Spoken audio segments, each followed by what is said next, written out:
raha eo misaotranao any amin'ny teny androany amin'reto olona mahafinaritra rehetrareto sy ny amin'ny tombontsoa eto amin'ity fiangonana-dehibe ity. Mivavaka mba ho eto ampandrosoan'ny teny eto dia mba ho sitrana ny olona. Salamy 7:120 milaza fa naniraka ny tenao ianao dia nahasitrana sy nanafaka azy avy eo amin'ny lavaka sy ny fahasimbana. Ka miandrandra olona ho sitrana eto ara-batana, ara-tsaina, fihetsepo, ara-panahy amin'ny fomba rehetra. Misaotra fa afaka mianatra indray izay androany, amen. Te resaka aminareo androany mikasika ny fananana nofy ho an'ny fiainanareo. Tena zava-dehibe zany hoe manana nofy sy fahitana zany sika, ary ampahitsiana hitako fa tsy tokony mila maka izany amin'Andriamanitra sika fa ianao ihany manao an'izany. Baiboly milaza hoe laha hiantotrareo ny nofy ary ny zatovolahnareo ahita fahitana. Hitako hoe matetika ny olona mipetraka eny dia miandry zavatra supernaturel hitranga, karazana feo, karazana endrika faminaninana, koa fisehoan'anjely, anome azy ireo karazana antoka hoe inona zany ny tena tokony ataon'izy ireo.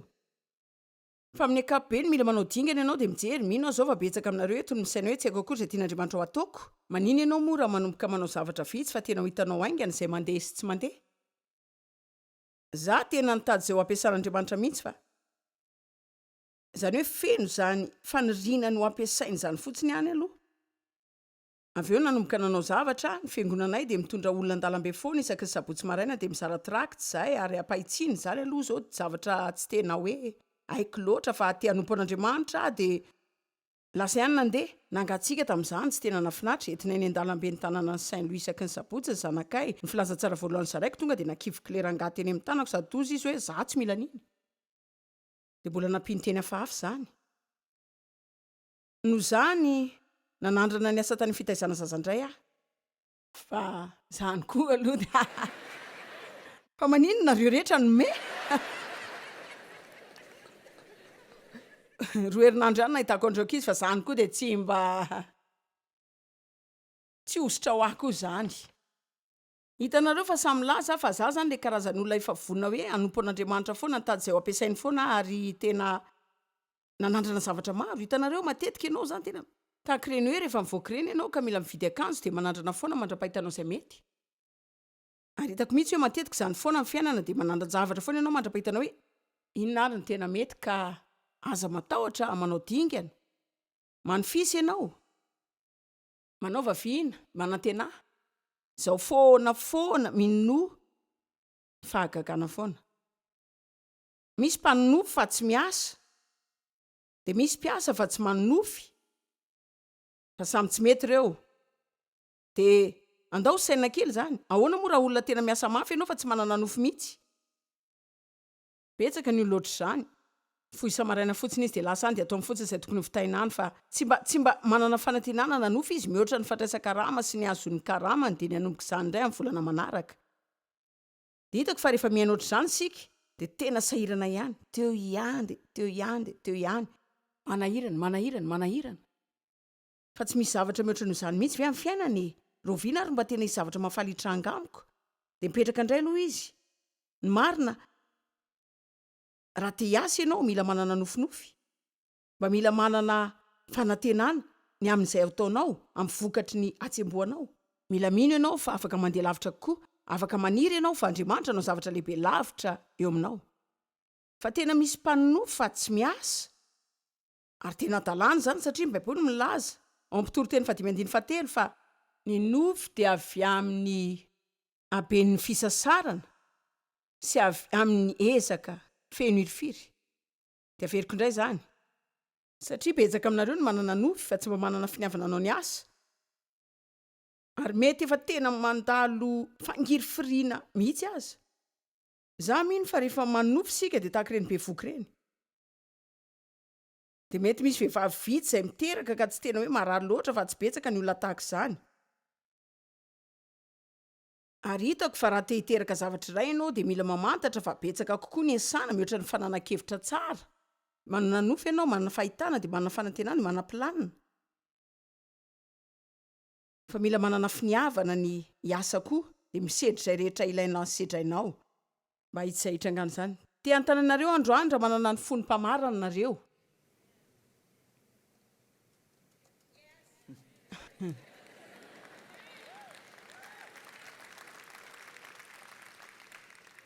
Jaona 7:14 Jesosy nilaza hoe za efa nankalazanao tety ambonin'ny tany vitako ny asa nomenao ataoko. Dia tsy hitako loatra ny anazavako izany aminareo zany zao dia ray amin'ireo zavatra supernaturel.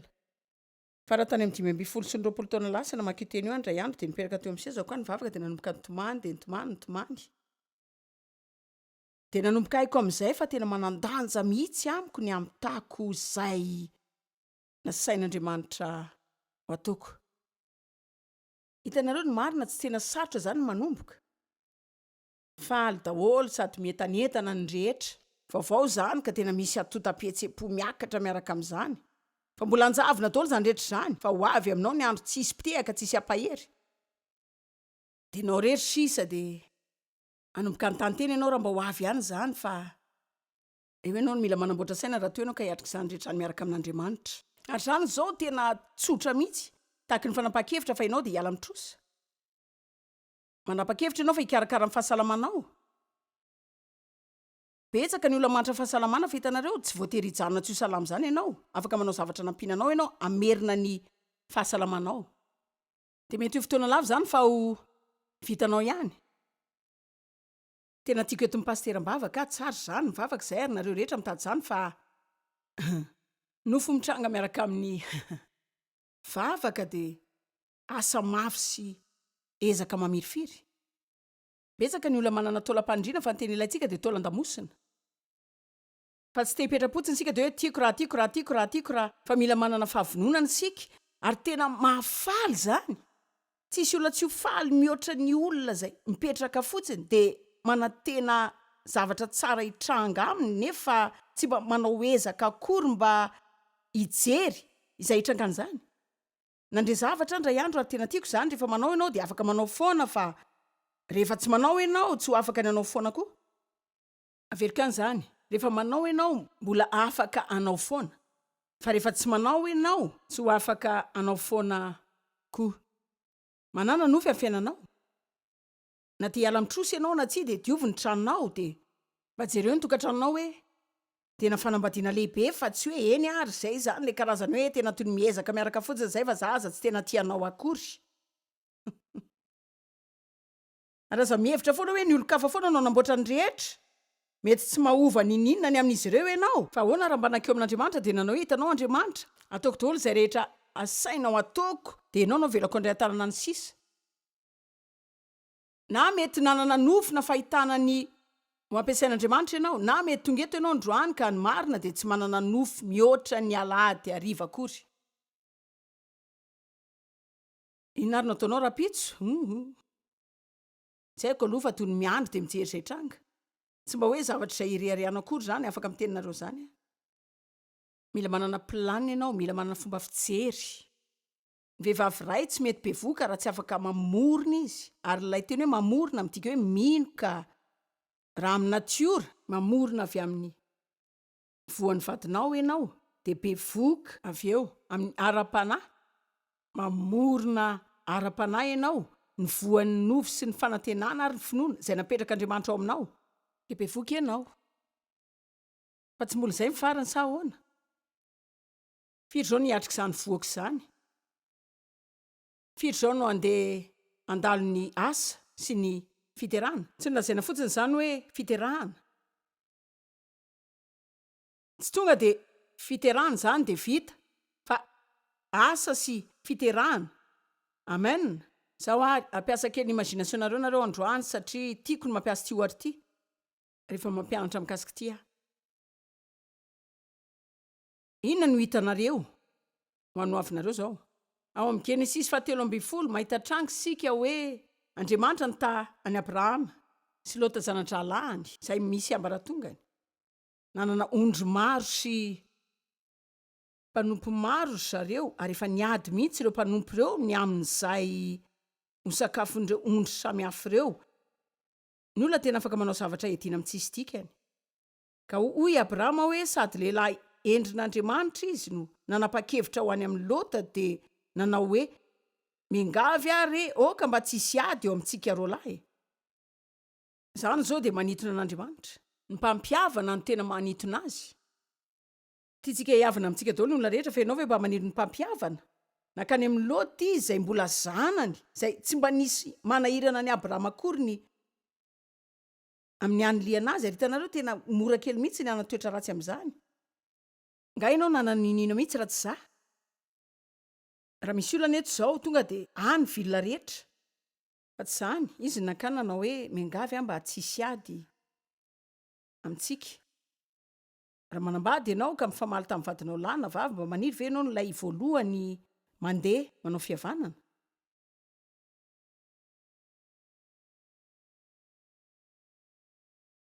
Tena tsy adsoko zany. Tsy misy zany ao anaty Baiboly hoe mifona rehefa tsy adsoinao zany. Na koa hoe rehefa adsoinao ihany zany. Tootry mangingina reo zany e. Hoe mba maniry ny olona voalohany mandeha manao fihavanana ve ianao? Na dia hitanao fa tsy adsoinao azy zany. Raha manao zany ianao, Andriamanitra hideranao. Dia rain'Andriamanitra ianao raha manao izay ilaina ataonao hihavanana. Miangavy ianao ao ka mba tsisy fifandirana eo amiko sy ianao. Misafidiana ianao, eno kely ty hoy izy hoe misafidiana ianao amin'ny lohasahan'ny Jordana izay tianao dia ho alaiko izay ambiny eo. Zany ka fanentretena. Mazava ho azy loata ny safidiny tsara indrindra. Dia ny sisany mba any Abrahama, fa hoy aho tsy tena miavaka mihitsy hoe zany. Tena mety ho tena ratsy mihitsy ny androny. Mety ho tena natsiaro izy hoe mila manomboka vaovao mihitsy. Hitako hoe ny manomboka indray matetika tena mafaly mihitsy. Ohatr'izany zao manoratra boky indray amin'izao izay mety mbola tsy voaka roa taona fifaritsoana sady zany hoe tsy ho tara mihitsy manomboka indray. Ty ampalala olona maro eto androany fa tsy misy tara loatra zany, tsisy hoe antitra zany ianao, tsisy hoe tanora loatra ianao, tsisy hoe be olana loatra ianao, tsisy hoe mananjavatra betsaka zany ianao, tsisy tara loatra ny manomboka miaraka amin'Andriamanitra. Afaka manana nofinofy ianao eto zao androany fa ny fiainanao dia ho tsara kokoa hatrany. Afaka manana nofy ianao fa ianao dia hanao zavatra lehibe. Afaka manana nofy ianao fa ho tafavoaka amin'ny trosa. Afaka manana nofy ianao fa hanana fiadanana ao tranonao. Afaka manana nofy ianao fa ahitany zanakao isandratra. Fa raha tsy mba ino zavatra mihitsy ianao dia tsy mba azo ny inona ihany koa. Fa aleko mino betsaka dia mahazo ny atsasany ny kely izay tsy iso azoko mihitsy. Ka ao amin'ny Genesis 17:20. 4:20. Ary Jehovah niteny tamin'ny Abrahama tao aorian'ny Saran'izy ireo lahy, atopazo ny masonao ka hatramin'ity tany itoeranao ity dia mitazana, avaratra atsimo atsinanana andrefana, fa ny tany rehetra izay tazanao dia omeko anao. Ka hoy izy hoe, eny ary, miakary any an-tambotendrombohitra ianao, mivoao amin'ny lavaky ny fiasan-tsaina, mivoao amin'ny faky vinio, miakary any amin'ny toerana izay ahafahanao manana fijery lavitra kokoa, dia jereo ny avaratra atsimo atsinanana andrefana, dia izay hitanao rehetra dia izany no hanome anao izany. Inona zao no hitanao androany? Hitako fa ilainareo ty olona tonga dia afaka lazaiko amin'ny ataonareo. Dia toy ihany izy mbola nilaza zavatra hafa vitsy eo amin'ny 7:20 ary tena tiako ty. Lazainy hoe miangay ianao mandeha mitety ny tany dia any amin'ny lavany sy any amin'ny sakany fa omeko anao izy. Ka ny teny azy ianao zavatra roa izy hoe mandehana mijery zavatra dia andehano indray izany. Mijery zavatra aloha dia andehano izany. Taona maro lasa izay tamin'izaho vao nandre fampianarana kasety voalohany izay tsy mbola nohainoko mihitsy. Dia tena nikasihan'ny tompo tamin'ny fomba mahagaga ny herinandro vitsy tao alohan'izay. Dia nandray fahafenoan'ny fanamasina mahagaga ary rehefa kasihan'Andriamanitra tahaka izany ny fiainanao zany tsy ilay hoe ianao mahazo an'ity dia ery zava-poana eny, fa tonga dia mahazo fitaovana anaovan-javatra. Fitaovana. Firy aminareo zao no mino fa vosotra? Eny ary sainy zao efa voaositra ao amin'ny zavatra ianao. Ka raha tsy nataonao anaovan-javatra zany dia tsy mba ho nila ositra zany sika. Ary tsy voaositra elan-darana sika. Tsy nosorana mba ho kamo. Voaositra ahita zavatra ao amin'ny fanahy sika. Dia andeha amin'izany eo amin'ny fiainantsika. Ka tamin'ny andro ny hanoko izany kasety izany dia fampianarana nalaina tao amin'ny marika 4 hoe mandehana ho eny ampita. Ary efa tao am-piangonana taona maro tamin'ny fiainako aho, fa za tsy mba hoe voalohany tsy mbola nandre olona nitoro-teny adiny iray izany any anay 20 minitra ihany. Dia faharoa tsy nino izany hoe misy olona afaka mitoro-teny ora ray amin'ny teny ray ary dia tena liana tamin'izany mihitsy aho. Nahoana ny tiako loatra izany satria nisy ositra. Dia nareo avy aiza ny ositra? Afaka mipetraka mindray andro nareo? satria tsy ilay olona loatra no tena miresaka aminareo fa Andriamanitra mampiasa ny olo zany itenenany aminao ary tsy mitambatra ao andohanao fotsiny zany fa mikoriana ao am-ponao any de mamoaka vokatra ianao fa tena avy amin'Andriamanitra zany. Ka taorian'andrenesako zany fampianarana zany toy ny fitrerona rivotra mafy nisy zavatra nitra tato amiko tsy mba zavatra tsapako hoe natoraly zany fa za nisy zavatra teraka atao amin'ny fanahiko ary ny fomba nandrenesako zany de zao ndray andro any ianao iteto zao tontolo zao itory ny teniko de anana ny asa fanomponinao amin'ny kasety betsaka ianao de zay fantatrao fa Andriamanitra miteny anareo ny amin'ny fahalalana ny toerana misy anareo amin'izany fotoana zany de zany no zavatra izay ananany. Zao andro any nandalo ny firaketana tamin'ny kasety de zao ianao mandefa zany rehetra zany amin'ny zavatra elektrônika fa zahay mampianatra ny tenin'Andriamanitra amin'ny fiteny 3:30 amin'ny 2:3 ny tany ka zao tena anareo tena zava-dehibe ny andehanantsika amin'izany misy zava-dehibe maro sy asa maro de misy ezaka mamirifiry be koa fa rehefa misaina mikasika izay honisy taloha asa izay honisy manaraka raha toa ka tsy nanana nofy tena mahatsiaro matanjaka amin'izany ankehitriny afaka milaza mihitsy aza hoe mahatsiaro faminaniana kely amin'izany androany tian'Andriamanitra nanana nofy amin'ny fiainanao ianao.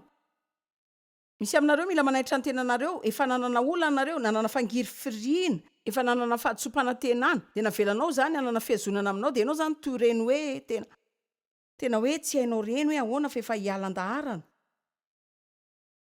Mety hoe angamba Andriamanitra naniraka eto androany maraina mba hanotsana fiainana kely verina aminao tahaka ny lazain'ny Paoly any Timoty etseo ny tenanao ento ny afo de aza velo faty zany tsarovy ny faminaniana tadio ny finoany reninao sy ny renibeanao tsarovy ireo zavatra izay nilazain'Andriamanitra anao tsarovy ny teny fikasany fa aza de mijery ny hafa fotsiny de mandoko izay rehetra ataony manaova zavatra ianao.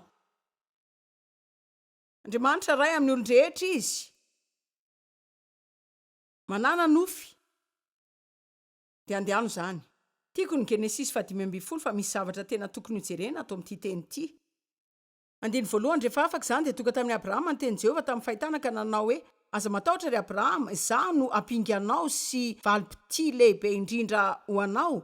Zao nomen'Andriamanitra an'io lehilahy io zany zay teny lehibe tamin'ny fiainany de niveriny izy ka nilaza hoe inona nomenao nefa tsy mananjanaka ary ny ho tompony de ilay mpanompo Eliezera izay avy any Damaskosy. Inona no afaka ataonao Andriamanitra mandro zavatra rehetra ananako tsy mananjanaka melana zany akory za zany tsy maintsy amela reo ho an'ny mpanompoko. 13 ary hoy koa Abrahama indro za tsy nomenao faharandimboka indro ny anankiray amin'ny antoatraniko no andova tsy nilaza zany ray mandeha izy fa nataony indroa zany resy lahatra tanteraka izy fa tsy niresan'Andriamanitra izany izy miresaka aminao Andriamanitra androany enao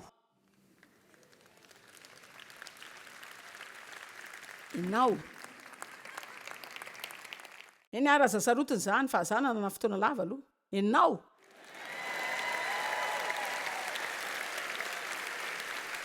enao afaka efa tsapako Sahan'ady ny saina voavoatra efa nanany olona zao mipetraka eny ianao de miterany Joël na mipetraka eo ianao androany de mandokandoka de hitanareo zao Andriamanitra de afaka manao zava-mahagaga mitovy amin'izany amin'ny alalanao.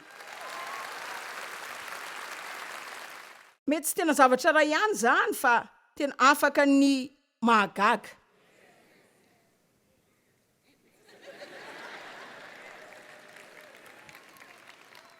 Fa mila afaka mamorona ianao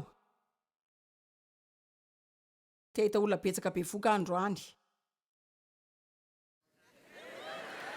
tokony ho betsaka be voka androany de nareo mijery tele rehetra aza vonono zany satria nilaza zavatra toy ny voaka ny fefikely fa mila olona ianao mokanao avy amin'ny toeran-dratsy ao. Amen. Eny ary eno izay lazain'Andriamanitra tena tiako zany tiako zany ary indro ny tenin'i Jehova tonga taminy hoe andininy faefatra tsy andova anao zany fa izay aterakao de izy no andovanao. De nisy olana lehibe koa satria Sara nitsahatra tamin'ny fomba-behivavy. Raha afaka manao zany mahitsy be tonga de ho azontsika aingany zany fa efa avy nandalo ny fiovam-piainana izy amin'ny mahavehivavy ary tsy afaka manao zay zavatra ilay nataony tsony izy anaovan'izany. Teny efa tafiditra zao de tsy haiko tsony nivoanao ka ndray am'zany efa 10 taona ndray 100 taona de eo Andriamanitra no teny hoe ianao ita ianao sy amaro de maro anao de ho lasa zao ianao de ho lasa ty anao fa izy zany zazaray aza tsy ananako. De ny faharoa ny lazany ndray hoe tsy mananjanaka akory fa hoy Andriamanitra taminy 15 de nitondra azy nivoaka tao ivelan'lay izy ka nanao taminy hoe jereo ange ny lanitra ka isao ny kintana fa raha mahisa azy ianao de ho tahak's zany ny taranakao. De nino an'Andriamanitra i Abrahama enoy zao fa misy zavatra tsy tokony adinotsika ty manina Andriamanitra ny mila namoaka azy tao amin'ny layany satria matetika rehefa mijery ny olanao maharitra loatra ianao iny lahy tontiny ihany rindrina 4 foana faktura foana tsisy vola lamosina marary ankizy maditra lamba maloto vilia maloto fitaovana an-trano matindray efa tena antitra lay zavatra tety ambony efa iry ambany ery daholo zao. Jery ny olona mivadinao ianao efa sola amin'ny volonao de efa miketrony ianao azonareo. Hoy Andriamanitra mivoa tao tipazo maso kely reto mivoa ty de manana jery lavitra mivoa ty de mijere tsara jereo zay zavatra nataoko jereo daholo zay efa miforoniko. Amen. Alleluia. De misy aminareo mila mivoaka ny layany rehefa mahatsiaro rentrika ianao mandehana mandeha kely mandehana mijery rian-drano de mijere tendrombohitra raha tsy misy an'izany any de jereo ny avoana de manaova zavatra mandehana miaraka amin'ny olona zay ampahery anao mandehana ny mpiangonana menohira tsara fa aza mipetraka fotsiny de mirendrika amin'ny lainga fa tsisy zavatra tsara hitranga zany mihitsy tsisy zavatra tsara hitranga aminao tokoa raha tsy tena mivonona ampanahy ianao fa raha afaka ataon'Andriamanitra ho an'olo zany de afaka ataonanao koa.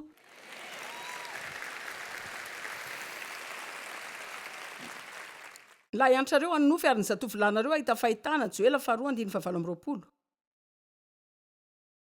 Ary eo amin'ny asan'ny apôstôly amin'ny mpanompo-lahiko sy ny mpanompo vaviko no androtsahako ny fanahiko. Lahy sy vavy zany ampiasain'Andriamanitra lehibe sy mahagaga. Hitanareo nanana nofy inona koa ny mbola nofisiko efa navita be voalohany aloha raha mbola misy olona eto tany ka tsy mbola nahalala ny filazantsara nanofy ny anao zay azonandreny ary mipetraka sika de miady hevitra eny foana hoe ny tsy milaza ty amin'ny fomba hafa mihoatra ny fanamarian-javatra androany zany hoe tena lehibe ny asa fanomponay ka tsy afaka mipetraka eo amin'ny sezako fotsiny de ilaza hoe efa vitako ny anjarako. Rehefa niverina avy any Indonezia zay vao aingana de nresaka tamin'ny zanako Davida zay mindraikitra ny asa misiona maneran-tany de hoe nresaka ny amin'ny toerana teto tany zay tokony lalovanay zay efa tsy mbola vitanay hatramin'izao de hoe zao aiza koa no mbola misy toerana maina hafa aiza no afaka alehantsika nefa tsy mbola nandehanana hitanao ny teny anarana roa izy de hoe nahoana ratsapanina de hoy izy hoe tsy afaka makany ianao hoy izy hoe tena mikatona ry zareo any de namaly hoe tiako andehana ianao de mijery zay mba afaka ataontsika any izy kosa de hoy hoe andana dadava olona izara boky dadava sasany amin'ireo boky ho adika amin'ny fiteniny dadava karazana fiangonana jereo zay afaka ataonao jereva raha misy fomba ahafahantsika mivoaka amin'ny tele tsy afaka voaka tele any Paris sika fa efa nametraka programme amin'ny internet de manan'olona anarivony maro jery ilay fandarana isan'andro amin'izany ary tsy misy gouvernement afaka miazona tsy andehanana an'izany rehefa mandeha amin'ny satelita.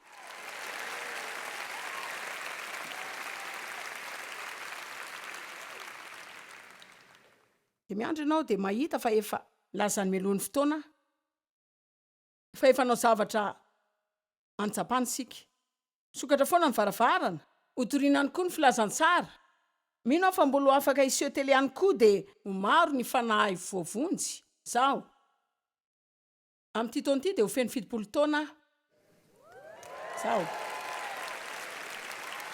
za sy todina anao fanekena tamin'ny maraina izy hoe hitanao za feno 20 taona amin'ity dia ianao lasa 70 taona hoe rehefa 100 taona ianao za 90 mbola ho aty lady a dia hitory teny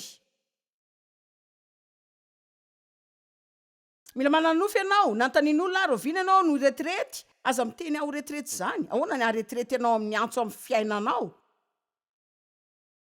tia nge tsy asany voako ka ampiasaiko hoe rehefa avy taona maro dia mahazo pension dia ho retrety avy eo e manantena fa rehefa alain' Jesosy mbola manao zany ihany ritanareo ny donko dia ny vavako ka na dia mipetraka eny aza mbola afaka miresaka foana